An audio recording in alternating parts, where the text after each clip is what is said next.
Quick, everyone, to DeviantArt! Just get my DeviantArt Okay. Affinity. And if Last Resort... Am I the only one who saw Toontown? Please tell me I'm not the only one who saw Toontown. I actually saw more Ratchet and Clank, and I know I'm not the only one who saw that because I actually responded to a comment below one of the videos that said the same thing. But I'm actually fairly excited for Sonic Forces now, and it's not because of the custom character creation. It's more because I see where they're going with it. Yeah, I like from the the short trailer. I like the gameplay idea. It's just a matter of, oh, this was a bad idea, Sega. They had to have disagree. known. Not They really. had to have known I about disagree. the I fanfiction think stuff. I think it's a genius move, and this is how it's going to sell a fuckload of copies. Because listen, to me it's a two-part thing. To me, I like to think of it as Sega or Sonic Team's response to Super Mario Maker, where they gave players creative control over level design. Instead, they're going to weaponize and canonize the thing that every single fucking Sonic fan, young or old, have at least witnessed or done at one point in their life. Make their OC canon. I didn't. I've never made an OC, Well, except for okay, one. and There was Ted the Hedgehog. He's Sonic's long-lost twin brother, who was kidnapped by Dr. Gerald Robotnik and brought to Space Colony Arc, where he learned chaos control from Shadow. Okay. The marketing stuff is all well and good, and it's actually really, really a rare thing when a game company can do that marketing stuff and also implement a game design thing that they really want to do at the same time. But here's the thing. All right, Sonic Generations already had a skill upgrade system, but do you know what the problem with it was? It was underutilized. There was like zero focus on that fucking thing. Almost like they were afraid to stick it in too hard. Now they can, and no one will complain about it. Oh no, Lewis, this is Sonic. You Someone, only have your someone you will only have yourself to blame. someone will complain about it because it's Sonic the Hedgehog. Well, I mean, no one worth a damn will complain about it. There won't be any serious criticisms of it. It won't be intruding on the Sonic gameplay because it's just another alternate character playing in the Sonic style rather than it being Sonic and having all those things piled on top of it, which I like. But the other thing that I really got from this is that it kind of looks like a mix between Sonic and Ratchet and Clank, in a good way, not the bad way like Sonic Boom was. Because like the gadgets and the platforming style that I'm seeing here, it has that Ratchet and Clank feel. And if there's any series that Sonic the Hedgehog could fucking learn from, it's probably Ratchet and Clank. There are so many things that so we tell you we need more innuendo titles. It's just that there are so many things that the original Ratchet and Clank games do right that Sonic was kind of slow to catch up on. Like, for example... Ironically. Yeah, like, for example, storytelling with mascot-type characters, having a serious and emotional kind of story going on without necessarily taking itself too seriously or losing that attitude in the tone that makes Sonic what Sonic is. If you go back to Ratchet and Clank, the original, not the remake that just uses scenes from the shitty movie, if you just play through that story, you'll probably see what I mean. It's the kind of stuff that Sonic didn't start really doing until, I would say, Sonic Colors, arguably Sonic Unleashed, that kind of storytelling. I still can't get a pinpoint on exactly how the custom character plays. Like, it looks to be, at first glance, a mix of classic and modern without a boost. No, from what I can tell, it seems to be... This is why I'm super conflicted about this in general, because from what I can see, it's basically the modern level design. Like, there's 2D sections, hallway-like 3D sections, but instead of having a boost or a homing attack, you have gadgets, and like they had this whole list of the different animals that each had their different powers or something like that. It feels like, well, we only saw a short spurt of gameplay and some other clips in the trailer, but it feels like they're going with the modern gameplay engine, but a more platformy and gadget-oriented playstyle. So we're not going to be boosting, we're probably going to be Crash Bandicooting at a high speed. Which hopefully the controls are there for now. Yes, that's the big. And I mean that's fine. That's actually basically what I've been asking for since like Sonic. Well, basically just for forever, because like that's the one problem that people have had with multiple characters in 3D Well, is that they have different styles. So I'm it'll happy that they have probably, the same-ish style. I wish it didn't have to be Toontown. I wish that they What's- just used other real Sonic characters. What's interesting about that, though, if true, is that it will essentially transform the modern Sonic gameplay style into something far closer to Sonic Adventure 2. I won't say Sonic Adventure 1, because Sonic Adventure 1 had more of a less hallway-focused level design going for it. But Sonic Adventure 2 was very much a narrow, straight path that you platformed around on and occasionally found alternate routes on. And That also had, 3 different styles of gameplay. And now the differences in Sonic Forces are not as extreme as say Adventure 2, but in essence it's quite similar. So what you're saying is you want classic Sonic in a mech. He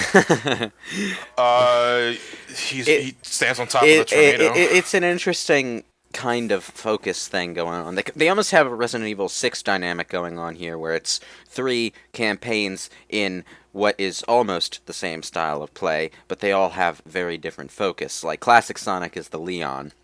He's got your classic Resident Evil Sonic the Hedgehog feel, minus the zombies and the Resident Evil. And then you've got Chris Redfield over here with his boost. And then in the middle, Jake and Sherry just sort of doing whatever the fuck.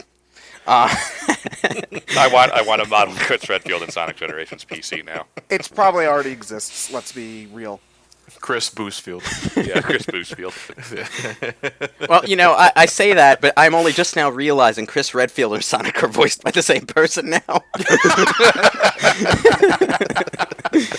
See, we're giving you ideas. Son. I am actually interested in Sonic Forces now, and part of that is less to do with the specific thing they showed off, and more just the fact that they've showed off something now. Because I got a lot of flack in the comment section for this, but I was complaining about not having any information last time we did a video on this game. Yeah, well now we do, and it's interesting information. It's something new, not necessarily new to gaming, but new to Sonic. So we can speculate and we can talk about how that will work and where it sits in the gameplay, and there's a fair bit to talk about there. I'm a very happy game critic right now. So who's I your think OC gonna be? It's mine's gonna be a cat. You're just gonna make Pretty Blaze. much the closest thing is gonna be to Blaze as I can possibly get. Bring Well, her you have back. you have the flamethrower, so yeah. Yeah, that's kind of like Blaze. It seems like But I've heard, and I'm not sure if this is true, but I've heard we won't be able to make any Echidna, which, to be fair, makes a lot of sense. Thanks, Ken Penders. Well, not just Penders, but there's theoretically only supposed to be one left, unless if we count Sonic Chronicles, which we don't. But I wanted to make my special OC Javik Ooh, but I won't know what character I'm gonna make until I sit down with the character creator. First of all, because I won't know what anything looks like. Trying to decide that without knowing what everything looks like is a recipe for disaster, because then you just try to make. you can get Chow whatever it is. backpacks. Yeah, but then you just try to make whatever it was you were planning on making and realize the character creation doesn't really conform to your imagination, and then that's just disappointing. But that's ultimately the case for everything. Just for me, since is the character seems primarily gadget based. Yeah. Since I'm incredibly unoriginal, I'll probably just try to make Sally or Bunny Rabbit. Well, at some point, I'm gonna try and make Bubsy the cat just for shits and giggles. But there's something particularly satisfying about creating your own character and playing through an adventure like with them. It's like you have a bit of a stronger emotional connection from the very start with this character you made and projected yourself onto. The Bubsy thing might happen depending on if they give you like real clothes and stuff, because he has the general look with the cat model, I think, and I'm sure you can just change the fur/skin color however you want. All they have to do is put in a T-shirt with a question mark white on t-shirt. it, not an exclamation point like Bubsy has, a question mark, so they can dodge that copyright. Well, I think a white T-shirt alone would be fine enough. It's that's honestly one of the things is that the OC fan character. I feel like we'll be able to make a character, but I feel like with stuff like this, it always has habit of feeling very generic, kind of like an MMO person. Like there was a reason I thought Toontown, and it's just because every character's probably going to look mostly the same. It's just a matter of like if they want color and to stuff. really make that work, they have to give us. I mean, it's all going to be prefab options. Let's not kid ourselves. In a gameplay engine like this, you're not going to get particularly intricate face creation. They just need to go the Xenoblade X route and put in a heck of a lot of options for every face type. And I want my character to then you're have good. 3 arms. Can I give him a Pikachu tail? I mean, a lot of Oh, face options, John, you know color someone's options, going to try to all. make Sonic too. Look, I'm pretty sure we're like the 76,000th person in this hour alone who's made that joke. But Yeah. All people didn't even have to make jokes. They just had to pull up a DeviantArt search, and then there you go. There's your joke. Oh man. I don't know. It's something that we'll have to see when we'll have to wait for the game to come out and see how it all pans out. I feel you, Ted. There's a lot here to be meh about. It's not like it's. I shouldn't say that I feel meh about it. It's an I don't know kind of feeling. Yeah, It's I like know. it's there and I can't process it. At the moment. I get what you get what you mean. There's a lot of up and there's a lot of down to it. A cynic, Like most Sonic levels, because you go up and down. a cynic, and I am very much a cynic, would point out, which is why I'm pointing this out. I am a cynic. That character creation is a bit of a fad in games right now, and I think it's only recently that that open world games have departed from it to give us characters that are more set in stone. Because I guess The Witcher 3 made that cool again, and so now we've got our Aloys and our that name. That name. I'm sorry. It just completely derailed my train of thought. That name was terrible. We have We've also Aloy, we have got Link. Noctis, we've got Link was a given, but Yeah, I know, but just saying. yeah, and there's merit to that. You can make a predefined character, and if you're good at drawing the player into that predefined role and forging an emotional connection with them that way, you don't necessarily need to give them the freedom to make their own character, and you can do other stuff narratively that you wouldn't be able to do with a custom character. And I realize this is comparing a steak to a McDonald's cheeseburger over here, because Sonic doesn't do story all that well either way. But it could be viewed as Sonic jumping on the bandwagon there, and I'm giving it the benefit of the doubt on there because I see where they're going with it. They can flesh out the Sonic Generation skill shop system a lot more with this third custom created character. And not to mention, it bears repeating, but it gives us something to talk about. yeah. I mean, because The only thing we had to talk about upon- before this was, God damn it, Green Hill again. upon its, I mean, the game was revealed the same time Sonic Mania was, but everyone and their grandmothers were talking more Mania than Forces, and to me, I think it's just a few things. I mean, it's good to see that Forces returned to a formula that worked in Generations, and I always thought that Generations could work again if you just give me original level tropes instead of just, Green Hill. using Green Hill and all that kind of shit. But I forgave Generations of that because it was an anniversary game. So what? Lost World fell on its feet. But Sonic- Sonic for itself. Yeah. So to see them going back to the formula, I thought was a good stepping point to get 3D Sonic back in action, and then hopefully it sells really well. But in the meantime, Boost Formula Sonic looks like it works the way it's supposed to. Generation Classic Class Sonic works looks the way like it does. Generation. Yeah. Oh, look, there's Green Hill again, only now it has sand waterfalls instead of waterfalls. I mean, okay. I mean, but that's just it. That's the amount of response it elicited from me. Okay, that's it. Nothing really to talk about. This, on the other hand, is entirely different. Yeah. Or it could be that the joke post I've been seeing around is that oh, you all hate Sonic's friends so much. Okay, you make one. What were you gonna say, Tom? I feel like time has only made me more critical of these sorts of things, though, because again, like you mentioned that we give Sonic Generations some slack for being an anniversary game and also just being of a pretty good quality in general, but it's been like 5 years now, and Six. Damn. Okay, it's been like 6 years now, and the same things that bothered me then, but I gave a pass on, are still bothering me now, and I'm feeling less generous. I guess is the for all of the 2D gameplay outside of classic Sonic. I know this doesn't bother everybody, but it sure as hell bothers me because it feels like, okay, you've got classic Sonic to be the 2D mode to call back to Genesis stuff. Okay, like sure, whatever, but then why do we have to have it in other places? And I don't know. A lot of it just, I don't see the what I kind of imagine myself when I'm playing through the custom hero stuff in Sonic Forces is that I'm hoping that you're allowed to change your character as you go, because otherwise, if you get yourself into a build at the beginning that you hate, then your playthrough. Well, yeah, but that's why I bring up the skill shop. You can just swap things out, and that's probably why it's going with gadgets too, because gadgets are a visual thing that you can swap in and out like an equipment system. And because the character type seems very. It's like they have their own abilities, but it doesn't seem to matter. No, it's like, okay, you can get one ring if you get hit, like you jump a little bit higher. It's not major.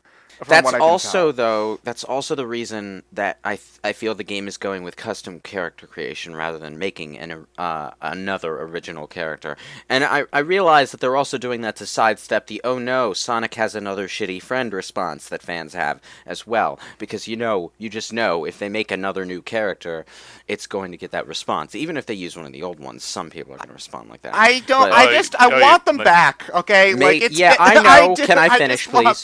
Can I finish? Please. I know. I know, and there are several ways that this decision can spin off from a gameplay and marketing design standpoint. You make a custom character, and you are mentally inclined, because so many games do this, to experiment with their build as you play through the game rather than committing to something at the start, which is something that even Mass Effect has gone off to. Like with Mass Effects 1 and 3, you pick a class at the beginning of the game, you stick with it. Mass Effect Andromeda, and yes, I realize Andromeda has problems. I talked about it in another video. In Mass Effect Andromeda, instead you gain skills in whatever order you choose, try to build up a custom character, and it is really, really easy to respec your character if you screw up. But in Sonic, what this means, in the context of the whole Sonic series, what this means is they can experiment with a buttload of different abilities and skills within the context of the Sonic gameplay without alienating people as to when and where they do it. There's basically, you've got your tried and true classic Sonic, your tried and true modern Sonic, and then you've got this third gameplay style, which is essentially a test bed, and I would not be surprised if your custom character gains gadgets that allow them to, say, fly, glide, or climb walls. It's my problem is that like you're probably going to be limited to, let's say, for the sake of argument, like 3 gadgets at a time.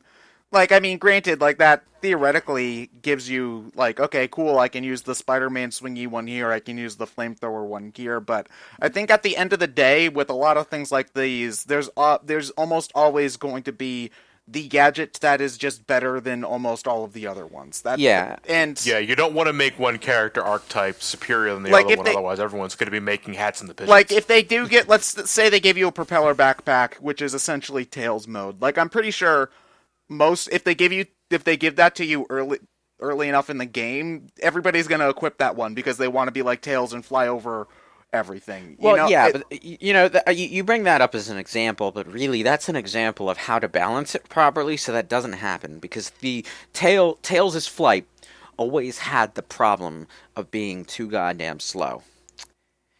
And a lot of players, myself included, gravitate towards Sonic because that balances out the advantage of flying in the first place. We just want to be able to move fast, and in some cases, maybe even the insta-shield seems like a better fit for that playstyle than the flight mechanic does.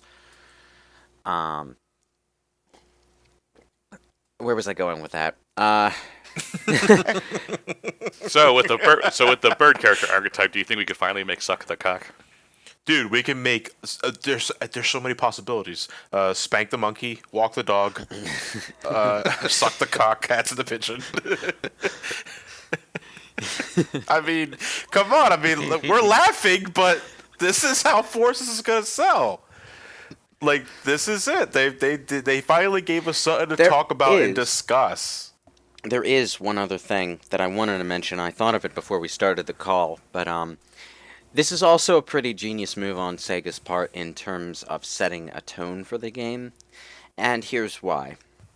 Because one of the chief worries when the game was first revealed was that the game would be too dark and edgy like Shadow the Hedgehog and Sonic 06. But you're setting the tone yourself when you make your character. So you can be as edgy or wacky as you want. And the trailer really showed that off because the custom character they went with is a nerd. With these big ass glasses, and it looks so weird. And now the tagline of the game makes sense. Join the resistance. Yeah, I guess they it were does, talking to you the entire time. I'm talking to you. Yeah. But I can't help that this will make the stories. Like, I mean, granted, Sonic stories are never really the point, but they put a focus on them, and they're kind of forced to keep on doing. And basically, they can't have the custom characters talk, or at the very least, talk with a lot of dialogue. Like here's the thing with that though. We've got a presumably silent custom character, and we've also got classic Sonic in the same room half the time, so they're probably going to be pantomiming to each other a lot. I mean, I guess that could be cute, but I'm also hoping that it doesn't come across as forced or stilted. You can't help it. Well, you know. Well, I mean, they could follow up with what they were going to maybe do with Generations and bring Jaleel for Classic, but. Well, I doubt that'll happen. No, but, that's probably not going to happen. Yeah, I'm looking forward to seeing how they do it. I'm tentatively optimistic. Tentatively. I need to see more, I need to have the game in my hands, and I need to experience it to really have an opinion. But I can see where they're trying to go, and where they're trying to go pleases me. I mean, I guess what I should be happy for is that it seems like they are... For some reason, it's always felt like Sonic... Before this, it's always felt like Sonic Forces didn't seem to have as much effort put into it as something like Sonic Mania. I don't know, like, there's not really a huge reason for that. That's just sort of a feeling that I have. Like, they're definitely... That was Green Hill. Green Hill. Okay, yeah. It was Green Hill. Yeah. That and the general lack of things to talk about really made it seem uninteresting. Yeah, so I mean, granted, like, Sonic really has this kind of weird balance where they've tried so much new stuff that people want them to kind of not try as much new stuff, but not trying new stuff makes it not very interesting to see, which is kind of like a vicious cycle. So I'm glad that they are trying something new, and it doesn't seem super intrusive. It's not like giving them a sword or something. The other problem, though, is just that the specifics of what they showed off for Sonic Forces was Green Hill Zone, but we have this other game coming out very close to the same time, and we've seen more Green Hill Zone, and it is a better Green Hill Zone. So, yeah. Not very interesting. In fact, it just sort of when you line the two Green Hill Zones up together like that, it has the definite effect of making Sonic Forces look lazier by comparison. Like, okay, we've got 2.5D Green Hill with a new background. Oh, but we've also got 2D Green Hill with a new background and crazy balls out Sonic level design that is awesome, and we've seen 2 full acts of it, and it's amazing.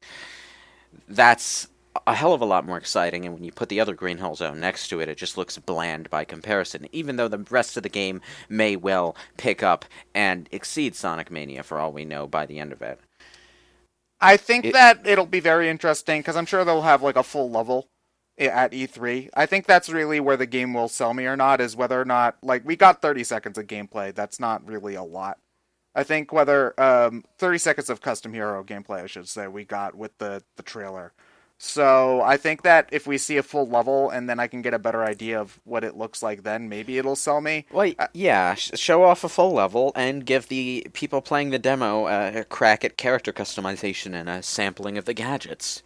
That would be a good idea. Yeah. Agreed. So I guess we'll see E3 then, considering I guess it's much more spread out this year. Yeah, a month away, so we won't be gone that long. Well, more like almost 3 weeks at this point. Yeah, it's really not that far. True enough. Well, no. I think E3 in this year is in the middle of June instead of in the beginning of June. Well, no, it starts on like the Saturday before it would normally be. Oh, okay. Well, never mind. Okay, yeah. Because I think EA is on Saturday. Because they're not all on one day. Saturday. They're not all on one day anymore. It's like EA's on Saturday. I think another person's on. So, I think it's. so wait, I we're think on it- I like think- E3 day -2 now, or something. something like that. It's like someone's on Saturday, someone's on Sunday, and I think it's Ubi and Sony on Monday, and then Nintendo on Tuesday. From what I understand, they're letting people buy tickets now. They're just letting the public Yeah. in, so they're spreading out the proceedings to make room for that. I guess, but that also means that we don't have like 24 straight hours of just news. Yeah. Oh my God. You can sleep. It's okay. Yeah, we can finally. I might actually pay attention to some of it this time because of that. Jesus. Cool beans. But what remains to be seen, so we'll have to wait because we got definitely getting something to talk about, but it's still some time before the game comes out. So I'm looking forward to what they go from this because now they gave us the bombshell of Sonic Forces. I think anyway, in my opinion. I want an aquatic mammal version so I can make Jump the Shark. Right. You see, just keep doing it. Just keep doing it. But Ryan, aren't you gonna make Ryan the Hedgehog, who's Sonic's best friend, but also his twin brother, who's really actually just better than Sonic? So Sonic looks up to him so If much. anyone's gonna create Jump the Shark, you better hope that they have a Mario mustache in the character creator. Maybe on the Switch version. Oh my God. Which means, we realize we have to now have like some sort of Coliseum deathmatch to see who gets to create the OC character when we do the commentary on it. Oh, you're right. Yeah. Who gets priority on the OC. A discussion for another day. Yep.